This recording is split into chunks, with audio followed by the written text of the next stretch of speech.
도로 정체를 피하려고 새벽에 운전을 하다가 조는 바람에 고속도로를 멀쩡히 달리던 승용차가 갑자기 휘청이더니 가드레일을 들이받고 튕겨져 나옵니다. 야간 주행 중이던 또 다른 트럭. 벼랑간 흔들리더니 중심을 잃고 넘어집니다. 모두 졸음운전으로 일어난 사고입니다. 안녕하세요. 한국도로공사 교통캐스터 조주은입니다. 먼저 외국의 졸음운전 예방 포스터 함께 보시겠습니다. 포스터를 조금 더 자세히 들여다보시면 유모차를 밀고 가는 엄마, 자전거를 탄 소년, 그리고 다정하게 손잡은 아버지와 아들을 향해 이렇게 자동차가 달려들고 있는데요. 잠의 무게에 서서히 눈이 감깁니다. 과연 저 눈이 완전히 감긴다면 무슨 일이 벌어질까요?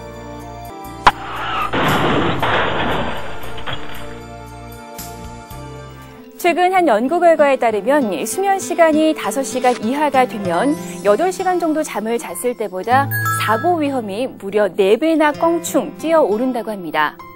또한 졸음운전으로 인한 교통사고 사망률은 음주운전에 비해 12배 가까이 높은 것으로 나타났습니다. 조금 졸린 것쯤이야 라고 생각했다간 큰 코 다칠 것 같은데요.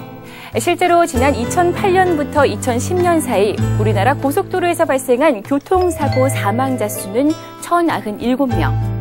이 전체 사망자의 34%인 349명이 졸음운전으로 목숨을 잃었습니다. 이처럼 졸음운전은 사망 원인 1위 자리를 차지하고 있습니다. 빠른 속도로 주행하는 고속도로의 경우 졸음운전으로 인한 차선 이탈 및 안전거리 미확보는 다른 차량과 추돌 시 대형 사고로 이어질 수 있습니다. 2010년 4월 19일 서울 춘천간 고속도로에서 일어난 6중 추돌 사고. 다른 사고로 인해 서행 중이던 승용차를 관광버스가 연쇄 추돌해 5명이 숨지고 10명이 다친 대형 사고였는데요. 경찰 조사 결과 관광버스 운전자가 졸음운전으로 앞차의 서행을 보지 못해 일어난 사고인 것으로 밝혀졌습니다.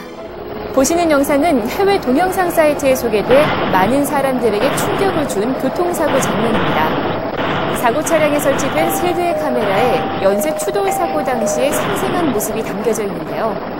타이완의 한 고속도로에서 일어난 이 사고 역시 졸음운전 때문에 일어났습니다.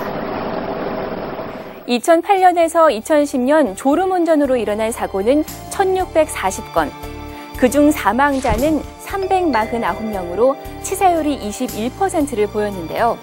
같은 기간 전체 교통사고의 평균 치사율은 15.3%였습니다. 여기서 치사율이란 사고 건수와 사망자 수의 비율인데요. 결국 졸음운전 사고로 사망할 가능성이 다른 사고보다 매우 높다는 것을 알 수 있습니다. 그렇다면 졸음운전이 이렇게 사망사고로 이어질 확률이 높은 이유 무엇일까요? 한 실험에 의하면 이 눈꺼풀이 눈을 80% 이상 덮는 시간이 1분 동안 9초를 넘어가면 사고 위험이 아주 높아진다고 합니다. 이 상태에서는 위험을 예측하거나 돌발 상황에 대처하는 능력이 현저히 떨어지기 때문에 치명적 사고로 이어지기 쉽습니다. 특히 고속도로에서 시속 100km로 운전을 하다가 1초만 졸더라도 약 28m, 3, 4초를 졸게 되면 100m 이상을 무의식 상태로 질주하게 됩니다. 사고 직전 속도를 줄이거나 피할 수 있는 다른 사고 유형과는 달리 졸음운전에 의한 사고는 미리 대처하지 못하는 경우가 많기 때문에 더 위험합니다. 눈 깜짝할 사이에 일어난 일이라고 하기엔 너무나도 많은 것을 앗아가는 졸음운전. 그 졸음운전의 예방에 대해 우리는 얼마나 알고 있을까요? 담배를 피우면 잠이 달아난다? 담배에 포함된 성분은 잠깐의 각성 효과를 가져오지만 흡연을 하면 뇌의 혈액순환이 줄어들기 때문에 오히려 장거리 운전 시 집중력 저하를 불러옵니다. 자동차 방향제는 잠을 부린다? 라벤더나 카모마일 향은 진정과 수면 효과가 있기 때문에 피하는 것이 좋습니다. 하지만 페퍼민트나 제스민, 로즈마리에는 각성 효과가 있어 졸음을 깨는 데 도움이 된다고 하네요. 그렇다면 음주운전보다 위험한 졸음운전, 예방법을 알아볼까요? 첫째, 졸음이 집중적으로 찾아오는 야간이나 새벽 시간대 운전을 피합니다. 둘째, 적절한 환기로 신선한 공기를 공급해 차량 내 적정 온도를 유지시킵니다.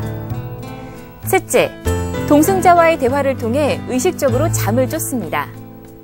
넷째, 졸음 방지에 도움이 되는 먹을거리를 준비합니다. 다섯째, 장거리 운전 시 2시간에 한 번씩은 휴게소에 들러 휴식을 취합니다. 다음은 인터넷에 올라온 졸음운전 사고 경험담입니다. 잠깐 졸았을 뿐인데 아찔한 사고를 경험한 운전자부터 뒷차의 신호로 무사할 수 있었다는 운전자까지, 이렇게 졸음운전은 누군가에게만 일어나는 특별한 일은 아니라는 사실을 알 수 있는데요. 졸음운전의 위험성, 경험한 후엔 이미 늦습니다. 혹시 운전 중 앞차가 졸고 있는 것 같다면 경적을 울려 신호해 주는 건 어떨까요? 그게 바로 우리 모두의 삶을 지키는 길입니다. 지금까지 한국도로공사 교통센터였습니다.